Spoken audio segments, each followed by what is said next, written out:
ఆకలి దప్పులతో దేవుని సందుకు వచ్చావు. ఇది శరీర ఆకలి కాదు, నీకున్న సమస్యలు, ఇబ్బందులు, శోధనలు, కష్టాలు, బాధలు. దేవా, నేను సొమ్మసిల్లిపోతున్నాను, స్పృహ తప్పిపోతున్నాను, నాకు సహాయం చేయి, నాకు మేలు చేయి ప్రభు అంటూ వచ్చావు. తన ప్రజల కొరకై లేని దాన్ని ఉన్నట్లుగా ఆయన చేతులెత్తి ఆశీర్వదించిన వెంటనే సమృద్ధి అయిన ఆహారం ఎంత మందికి పంచినా అందరూ తినగా తినగా తినగా తినగా అయిపోగా ఇంకేం మిగిలిందా అంటే 12 గంపలు మిగిలిందంట. హల్లెలూయా.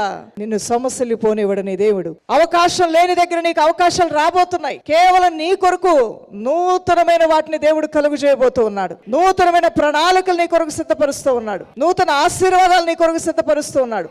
నూతన ద్వారం నీ కొరకు తెరవబోతూ ఉన్నాడు. ఈ రోజు నీ జీవితంలో జరగటానికి అవకాశం లేకపోయినా, పొందుకోవటానికి అర్హత లేకపోయినా, నీ దేవుడు నీ భక్తిని, నీ ప్రార్థనని, నీ ఉపవాసమును, నీ ఆత్మ దాహమును, నీ విశ్వాసమును చూసి ఇక నేను సొమ్మసిల్లిపోనేవాడు అంటున్నాడు. నా ప్రజలకు నేను ఆహారం సిద్ధపరిచాను. 12 గంపలంటే ఏదో గంపల్లో రొట్టెలు తీసుకుని ఇంటి ముందు తీసుకొస్తారని కాదు దాని అర్థం. నీ అవసరతలు ఇన్నే నీ అవసరతలు. అవి నీవు పొందుకోగా నువ్వు అడగనటువంటి 12 దీవెనలు కూడా యేసు నామములో నీ ఇంటికి వచ్చును గాక.